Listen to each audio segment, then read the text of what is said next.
जरा सोचिए, आप एक अंधेरे कमरे में बेड़ियों से बंधे हैं और आपका अपना ही दोस्त एक तेज चाकू लिए आपकी जांघ से मांस का टुकड़ा काटने की तैयारी कर रहा है। वो आपसे नफरत नहीं करता, बस उसे भूख लगी है। इस जेल में कोई सलाखें नहीं है, बस एक गहरा गड्ढा है जहां ऊपर वाले दावत उड़ाते हैं और नीचे वाले एक दूसरे को जिंदा खा जाते हैं। आज की कहानी आपको इंसानियत से नफरत करने पर मजबूर कर देगी। कहानी की शुरुआत होती है गौरंग से, जिसकी आंखें एक कंक्रीट के ठंडे कमरे में खुलती हैं। कमरा खाली है, सिवाय एक बूढ़े आदमी और बीचों बीच बने एक भयानक काले होल के। ये कोई साधारण जेल नहीं है, इसे द होल कहा जाता है, जहां कैदियों को अलग अलग लेवल पर रखा जाता है। गौरंग यहाँ सिर्फ एक डिग्री और अपनी सिगरेट की लत छोड़ने के लिए आया था। उसे अंदाजा भी नहीं था कि उसने अपनी मौत के परवाने पर दस्तखत कर दिए हैं। अचानक सन्नाटे को चीरती हुई एक मशीन की आवाज आती है। ऊपर वाले लेवल से एक पत्थर का बड़ा सा प्लेटफॉर्म नीचे आता है। इस पर दुनिया भर की लजीज डिशेस सजी थी, शराब, केक, गोश्त, सब कुछ। लेकिन एक डरावना सच था, ये खाना ऊपर वाले लेवल के लोगों की जूठन थी। प्लेटफॉर्म उनके लेवल पर सिर्फ 2 मिनट रुकता है। गौरंग के साथ रहने वाला बूढ़ा ट्रिमगासी किसी जंगली जानवर की तरह उस जूठन पर टूट पड़ता है। गौरंग को घिन आती है, वो एक निवाला भी नहीं छूता। उसे लगता है कि इंसानियत अभी जिंदा है, पर ट्रिमगासी उसे हकीकत का आईना दिखाता है। जब प्लेटफॉर्म नीचे जाता है तो वो उस बचे हुए खाने पर थूक देता है। हैरान मत हो गौरंग, वो कहता है, ऊपर वालों ने हमारे खाने के साथ यही किया है। तभी कमरे का तापमान अचानक बढ़ने लगता है, दीवारें आग की तरह तपने लगती हैं। गौरंग चिल्लाता है, तब उसे पता चलता है कि इस जेल का सबसे क्रूर नियम क्या है। आप प्लेटफॉर्म से एक सेब का टुकड़ा भी अपने पास नहीं रख सकते। अगर खाना बचाया तो ये कमरा या तो आपको जलाकर राख कर देगा या जमाकर बर्फ बना देगा। गौरंग डर के मारे वो सेब उस गड्ढे में फेंक देता है और तापमान नॉर्मल हो जाता है। दिन बीतते हैं और गौरंग को इस नर्क की असलियत समझ आने लगती है। यहाँ हर 30 दिन में लेवल बदल दिए जाते हैं। अगर आप ऊपर के लेवल पर हैं तो आप राजा हैं, लेकिन अगर किस्मत ने दगा दिया और आप नीचे के लेवल पर पहुंच गए जहां खाना पहुंचता ही नहीं, तो वहां सिर्फ हड्डियां और खून मिलता है। गौरंग और ट्रिमगासी के बीच दोस्ती होने लगती है, लेकिन एक दिन इस शांत नर्क में हलचल होती है। प्लेटफॉर्म पर बैठकर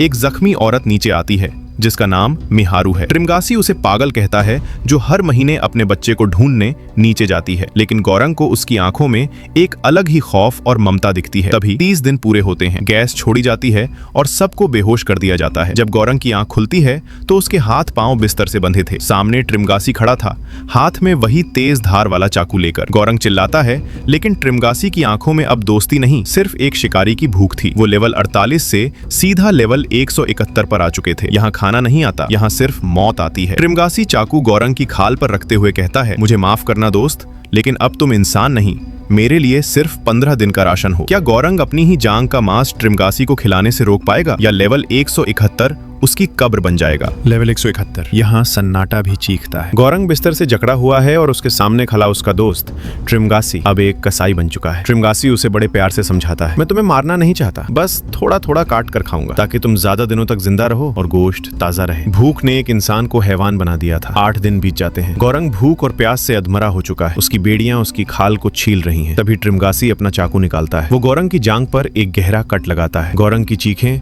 उन कंक्रीट की दीवारों में दब कर रह जाती हैं। खून फर्श पर बहने लगता है। लेकिन तभी मौत के इस खेल में एक तीसरा खिलाड़ी एंट्री मारता है। ऊपर से प्लेटफॉर्म नीचे आता है और उस पर सवार थी वही पागल औरत मिहारू। इससे पहले कि ट्रिमगासी कुछ समझ पाता, मिहारू बिजली की फुर्ती से उस पर झपटती है। वो एक भारी बोतल ट्रिमगासी के सर पर दे मारती है और वही चाकू जिससे वो गौरंग को काटने वाला था ट्रिमगासी के गले में उतार देती है। गौरंग की आंखों के सामने उसके दोस्त का गला काट दिया जाता है। मिहारू गौरंग को आजाद करती है, लेकिन मंजर अभी और भी खौफनाक होने वाला था। गौरंग जख्मी है, भूखा है। मिहारू ट्रिमगासी की लाश को चीरती है और उसका कलेजा निकालकर गौरंग के मुंह के पास लाती है। गौरंग पहले मना करता है, उसे घिन आती है, लेकिन पेट की आग उसे वो सब करने पर मजबूर कर देती है जो उसने कभी सपने में भी नहीं सोचा था। वो अपने ही साथी का कच्चा मांस चबाने लगता है। यही इस जेल की हकीकत है। यहाँ जिंदा रहने के लिए आपको अपनी रूह बेचनी पड़ती है। अगले 30 दिन गौरंग उस लाश के साये में गुजारता है। उसे ट्रिमगासी के भूत दिखने लगते हैं जो उसे याद दिलाते रहते हैं कि अब गौरंग भी एक कातिल और आदमखोर बन चुका है। जब महीना खत्म होता है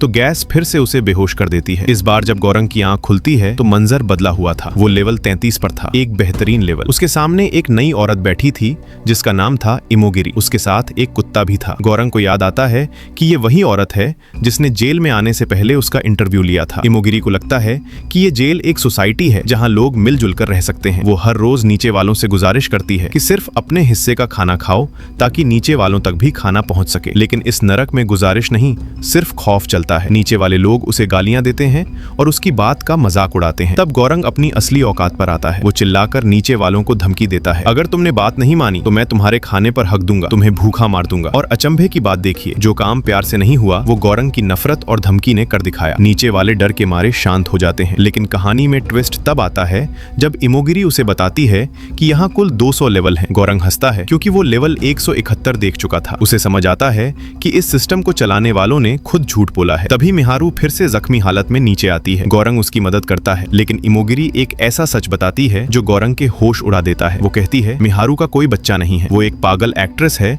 जो यहाँ अकेली आई थी। क्या मिहारू वाकई पागल है या फिर इमोगिरी इस सिस्टम का हिस्सा बनकर झूठ बोल रही है? और सबसे बड़ा सवाल, जब अगला महीना शुरू होगा और लेवल 200 के भी नीचे जाएगा तब क्या होगा? लेवल 33 की वो शांति सिर्फ एक तूफान से पहले की खामोशी थी। गौरंग को लग रहा था कि अब शायद चीजें सुधर जाएंगी, लेकिन इस नर्क की गहराई का अंदाजा किसी को नहीं था। महीना खत्म होता है और जब गौरंग की आंख खुलती है तो उसे अपनी सांसें जमती हुई महसूस होती हैं। वो लेवल 202 पर था। इमोगिरी, जो बड़े बड़े दावे कर रही थी कि यहाँ सिर्फ 200 लेवल हैं, अपनी ही आंखों के सामने अपना यकीन टूटते हुए देखती है। उसे समझ आ जाता है कि उसने अपनी पूरी जिंदगी जिस सिस्टम को सर्व किया, उसने उसे ही धोखा दिया है। वो इस खौफनाक हकीकत को बर्दाश्त नहीं कर पाती। गौरंग जब सुबह उठता है तो उसे दीवार से लटकती हुई इमोगिरी की लाश मिलती है। उसने खुदकुशी कर ली थी। अब गौरंग बिल्कुल अकेला था। लेवल 202। यहाँ खाने का एक दाना भी नहीं पहुंचता। भूख इतनी बढ़ जाती है कि गौरंग अपनी किताब के पन्ने फाड़कर खाने लगता है। उसे मतिभ्रम यानी हेलुसिनेशंस होने लगते हैं। उसे ट्रिमगासी और इमोगिरी के भूत दिखाई देते हैं जो उसे उकसाते हैं कि जिंदा रहना है तो इमोगिरी की लाश को काटना ही पड़ेगा। अपनी रूह को मारकर गौरंग एक बार फिर वही करता है जो उसने लेवल 171 पर किया था। वो उस औरत का गोश्त खाकर अगले 30 दिन मौत के मुंह से वापस आता है। नया महीना शुरू होता है और इस बार किस्मत उसे लेवल 6 पर ले आती है। यहाँ उसके साथ एक नया कैदी है, भारत। भारत के पास एक रस्सी है और उसका सिर्फ एक ही मकसद है, किसी भी तरह ऊपर के फ्लोर पर रहने वालों की मदद से बाहर निकलना। लेकिन इस जेल की क्रूरता देखिए, जब भारत ऊपर वालों से मदद मांगता है तो वे लोग उसे ऊपर खींचने के बहाने उसके मुंह पर गंदगी डाल देते हैं और रस्सी छोड़ देते हैं। भारत पूरी तरह टूट जाता है। पर गौरंग अब वो पहले वाला सीधा साधा आदमी नहीं रहा था। उसके अंदर एक आग जल रही थी। वो भारत से कहता है, ऊपर जाने से कुछ नहीं होगा, हमें नीचे जाना होगा, इस सिस्टम की जड़ तक। गौरंग का प्लान पागलपन भरा था। वो तय करता है कि वे दोनों प्लेटफॉर्म पर सवार होकर आखिरी लेवल तक जाएंगे और रास्ते में हर किसी को खाना बराबर बांटेंगे। उनका मकसद था एक मैसेज भेजना, एक ऐसी डिश को बचाकर एडमिनिस्ट्रेशन तक पहुंचाना जिसे कोई हाथ न लगा सके। पन्ना कोटा हथियार हाथ में लिए ये दोनों नरक के सबसे गहरे सफर पर निकल पड़ते हैं। जो प्यार से नहीं मानता उसे वे अपनी ताकत से डराते हैं। वे हर लेवल पर खाना कंट्रोल करते हैं ताकि नीचे के मरने वाले लोगों तक कुछ तो पहुंच सके। रास्ते में उन्हें भारत का एक गुरु मिलता है जो उन्हें समझाता है कि डराना काफी नहीं है, तुम्हें एक प्रतीक बनना होगा। वो उन्हें उस कीमती मिठाई पन्ना कोटा को आखिरी तक बचाकर रखने की सलाह देता है। जैसे जैसे वे नीचे जाते हैं मंजर और भी भयानक होता जाता है। लेवल 250, लेवल 300 लाशों का ढेर लगा हुआ था। लोग भूख से पागल होकर एक दूसरे को कच्चा चबा रहे थे। तभी उनका सामना दो ऐसे दरिंदों से होता है जो मिहारू पर हमला कर रहे थे। गौरंग और भारत उसे बचाने के लिए कूद पड़ते हैं। एक खूनी जंग शुरू होती है। भारत के पेट पर गहरा जख्म लगता है और मिहारू, वो औरत जो अपनी ममता की तलाश में हर महीने नीचे आती थी, गौरंग की आंखों के सामने दम तोड़ देती है। अब गौरंग और जख्मी भारत के पास न ताकत बची थी न उम्मीद। क्या वो पन्ना कोटा को आखिरी फ्लोर तक पहुंचा पाएंगे? और क्या वाकई लेवल 333 पर कोई मैसेज इंतजार कर रहा है? लेवल 333 यहाँ पहुंचते ही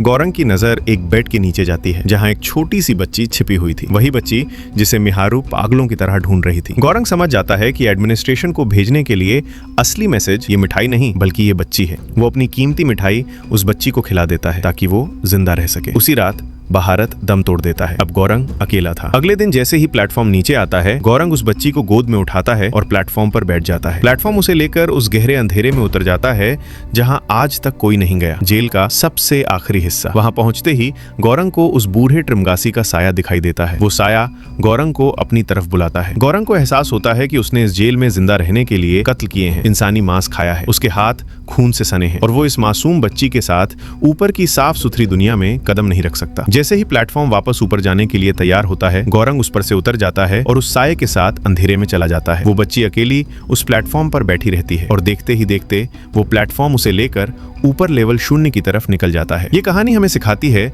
कि हमारी लालच ने दुनिया को एक ऐसी जेल बना दिया है जहां ऊपर वाले नीचे वालों को कीड़ा समझते हैं। लेकिन बदलाव तभी आता है जब इंसान अपनी भूख छोड़कर दूसरों के लिए कुर्बानी देना सीखता है। गौरंग ने अपनी जान देकर उस बच्ची के रूप में एक उम्मीद को आजाद कर